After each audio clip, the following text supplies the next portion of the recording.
Phone tapping పై ప్రభుత్వం అయితే దూకుడు పెంచింది. తాజాగా మరొక సీనియర్ ఐపీఎస్ ఆఫీసర్స్‌తో కలిపి ఒక సిట్ కూడా ఏర్పాటు చేశారు. దీనిపై మాట్లాడడానికి మనతో పాటు మాజీ పోలీస్ ఆఫీసర్ ప్రవీణ్ కుమార్ ఉన్నారు. సార్ ఏంటి 2 సంవత్సరాల నుంచి ట్యాపింగ్, ట్యాపింగ్, ట్యాపింగ్ బట్ ఇంతవరకైతే ఎలాంటి విచారణ కొనసాగుతుంది. బట్ దోషులైతే ఎవరు కనబడతలేరు. ఏం చెప్తారు? దోషులు ఎవరూ లేరు.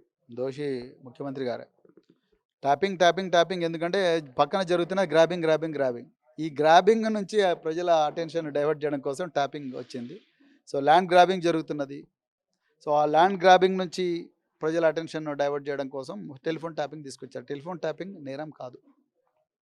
ట్యాపింగ్ నేరం కాదంటున్నారు. మీరు చట్టబద్ధంగా చేస్తే తప్పు లేదంటున్నారు. బట్ వాళ్ళు చెప్పేదేందంటే చట్టానికి అతీతంగా చేశారు. చాలా వరకు రియల్టర్‌లను బెదిరించారు. రాజకీయంగా వాడుకున్నారని చెప్పేసి మొదటి నుంచి చెప్తున్న పరిస్థితి. చాలా మంచి ప్రశ్న. కానీ వాళ్ళు దాన్ని ప్రూవ్ చేయలేకపోయారు. ఈ 2 సంవత్సరాల నుంచి చేస్తున్నారు. సీరియల్‌లాగా నడిపిస్తున్నారు. ప్రూవ్ చేయలేకపోయారు. వాళ్ళు ప్రూవ్ చేస్తే ఈ పరిస్థితి ఉండేది కాదు కదా! వాళ్ళకు ఇంతవరకు అది చట్టబద్ధం కాదు, చట్ట వ్యతిరేకం కాదని చెప్పలేకపోతున్నారు. సో, వాళ్ళు చట్ట ప్రకారమే చేశారు. ఆయన ఒక ప్రభాకర్ రావే కాదు కదా! ఆయన మీద రివ్యూ కమిటీ ఉంటది. దాని తర్వాత ఆయన మీద కాంపిటెంట్ అథారిటీ ఉంటది. కాంపిటెంట్ అథారిటీ మీద రివ్యూ కమిటీ ఉంటది. ప్రతీదీ చట్ట ప్రకారమే జరిగింది. ఇది ఎట్లా చట్ట వ్యతిరేకం అని అంటారు? అది ఒక అక్రమంగా చేసిన ఎట్లంటారు? Tapping is officially allowed. అంటే మీరేమో ప్రభాకర్ రావు చాలా మంచి ఆఫీసర్ అని చెప్పేసి చెప్తున్న పరిస్థితి. ఇప్పుడు మరి నేను కాదు. 9 నేను కాదు చెప్పింది. గవర్నమెంట్ ఆఫ్ ఇండియా చెప్పింది. తర్వాత నేను చెప్తాను. కానీ గవర్నమెంట్ ఆఫ్ ఇండియా గూడా, తర్వాత మా అమిత్ షా గారు గూడా, అదేవిధంగా రకరకాల ముఖ్యమంత్రి కూడా ఆయన మంచి ఆఫీసర్ అని ఆయనకన్ని మెడల్స్ ఇచ్చారు. మామూలుగా మెడల్స్ నీకు నాకు రావు గదా! మంచి పని చేసేవాళ్ళకే వస్తాయి. ఈ దేశంలో లక్షల మంది పోలీస్ ఆఫీసర్లు ఉన్నారు. అందులో ఒక ప్రభాకర్ రావుకి అంత గొప్ప మెడల్ ఇచ్చిందంటే definitely must be a very good officer. అలాంటి వ్యక్తిని ఇయాల సైబర్ క్రిమినల్‌గా పెయింట్ చేశారు. I am really surprised. సిట్‌కి సంబంధించి కూడా 9 మంది సీనియర్ ఐపీఎస్ ఆఫీసర్లు ఉన్నారు. మరి వాళ్ళకి సంబంధించి ఏం చెప్తారు మరి? ఏం చెప్తాము? అక్కడ కింది దాంట్లో ఏం నిజం దొరకలేదు. కింది దాంట్లో ఏం దొరకలేదు స్టఫ్. ఇప్పుడు ఎట్లైనా చేసి అక్రమంగా మళ్ళీ కేసీఆర్ గారి పేరు, కేటీఆర్ గారి పేరు, హరీష్ రావు గారి పేరు ఇందులో గుంజాలి. వాళ్ళతో ఎట్లైనా చెప్పించాలని చెప్పేసి వాళ్ళ కుటుంబ సభ్యులను వాళ్ళందరినీ వేధించడం కోసమే సిట్‌ని పెట్టారు. అదే నేను వాళ్ళ ఐపీఎస్ కొలీగ్స్ అందరికి రిక్వెస్ట్ చేశాను. దయచేసి don't cross the line. Don't cross the line. It is not going to help you. నిజంగా ఉందా? ప్రభాకర్ రావు మీద ఒత్తిడి ఉందా? కేసీఆర్ గారి పేరు చెప్పాలని కంపల్సరీ అని 100% చెప్పేసి. ఉందండి. నిజంగా అయింది. ఫస్ట్ నుంచి జరుగుతున్న అదే గదా! ఆయనతోని ఎట్లైనా కేసీఆర్ గారి పేరు చెప్పించాలి. ఆయనతోని కేటీఆర్ గారి పేరు చెప్పించాలి. హరీష్ రావు గారి పేరు చెప్పించాలి. మొదటి నుంచి అదే ఒత్తిడి ఉంది.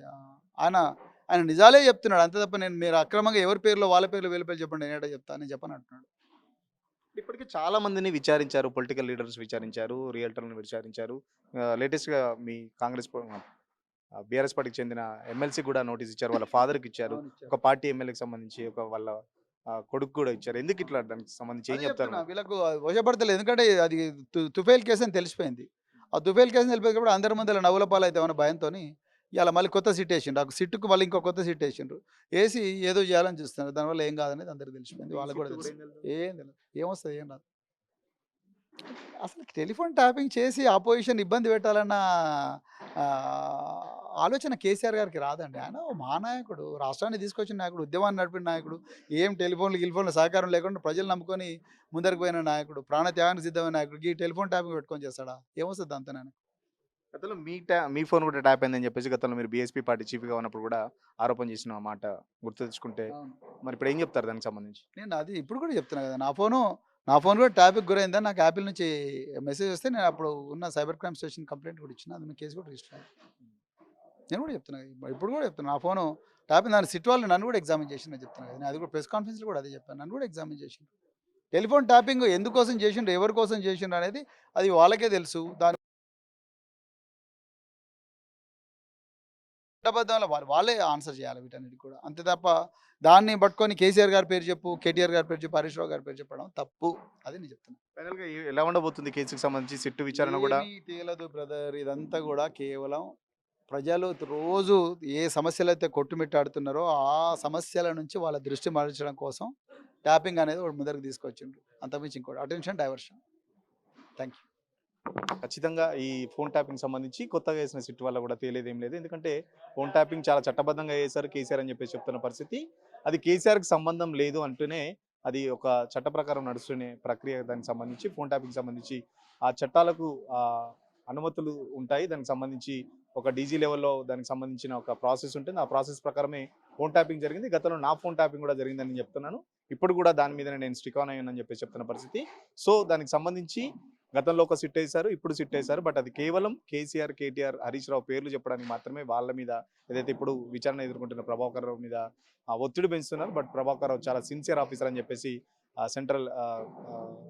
సెంట్రల్ నుంచి చాలా వరకు అతకు పథకాలు కూడా వచ్చాయి. ఒక సిన్సియర్ ఆఫీసర్ని ఇట్లా వేధించడం కరెక్ట్ కాదని ఇప్పటికైనా ఇప్పుడు సిట్లో ఎవరైతే ఆఫీసర్లు ఉన్నారో వాళ్ళందరికీ రిక్వెస్ట్ చేస్తున్నాను. రేవంత్ రెడ్డి చెప్పినట్టు మీరు వినకండి, చట్ట ప్రకారం నడుచుకోండి అని చెప్పేసి ఆర్ఎస్ ప్రవీణ్ చెప్తున్న పరిస్థితి. వీడియో జర్నలిస్ట్ సతీష్తో సురేష్ తొలి కోసం. అసలైన తొలి వెలుగు. ఫాలో వాట్సాప్ @తొలి వెలుగు official.